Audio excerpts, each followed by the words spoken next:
త్రిశంకుడి వంశంలో వాడిన సగర చక్రవర్తి దేవదేవుణ్ణి సంతుష్టపరిచి ఔర్వ మహర్షి ఆదేశం ప్రకారం యజ్ఞాన్ని చేయాలనుకుంటాడు. కానీ యజ్ఞాశ్వాన్ని ఇంద్రుడు అపహరిస్తాడు. సగరుడికి సుమతి, కేశిని అని ఇద్దరు భార్యలుంటారు. సుమతి 60,000 మంది కొడుకులు, చాలా బలవంతులు, గర్వితులు. తండ్రి చెప్పినట్టు యజ్ఞాశ్వాన్ని వెతకడానికి వాళ్ళు భూమినంతా తవ్వుతారు, కానీ దొరకదు. తర్వాత ఈశాన్యం వైపుగా వెళ్తుంటే విష్ణు అవతారమైన కపిల మహర్షి ఆశ్రమం వస్తుంది.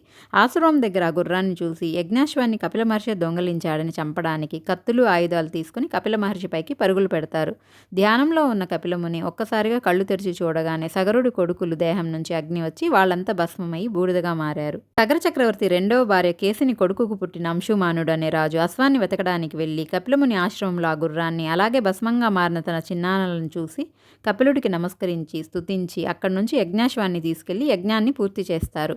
కానీ భస్మమైన వారు మాత్రం గంగాజలంతోనే ఉద్ధరించబడతారని తెలుసుకుంటారు. గంగాదేవి కోసం అంశుమానుడు, తర్వాత అతని కొడుకు దిలీపుడు చనిపోయే వరకు తపస్సు చేసినా ఫలితం ఉండదు.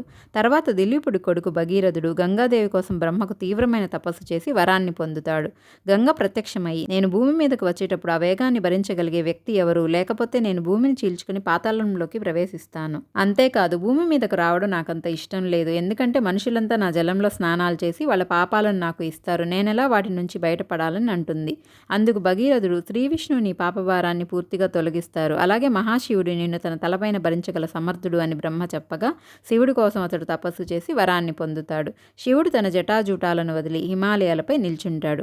పెద్ద పెద్ద చేపలు, తిమింగళాలు, పాములు లాంటి నీటిలో ఉండే జీవులతో తాను వచ్చే వేగాన్ని శివుడెలా తట్టుకుంటాడు, ఆయన్ని కూడా పాతాళంలో తీసుకువెళ్ళిపోతానని గంగమ్మ అనుకుంటుంది. కానీ శివుడు మాత్రం తన జటాజూటాలతో గంగమ్మను పూర్తిగా బంధిస్తాడు. భగీరథుని కోరిక మేరకు శివుడు తన జటల నుంచి చిన్న పాయను బయటకు వదులుతాడు. ఆ స్థలమే బ్రహ్మ నిర్మించిన పవిత్రమైన బిందు సరోవరం. భగీరథుడు వెనకాలే గంగమ్మ వెళుతూ కపిలముని ఆశ్రమంలోని భస్మరాసులై ఉన్న భగీరథుడు పితృదేవతలను తాకగా వారు పవిత్రులయ్యి స్వర్గానికి వెళతారు. అలా అమర్త్య నది అనబడే గంగా నది నేల మీదకు వచ్చింది.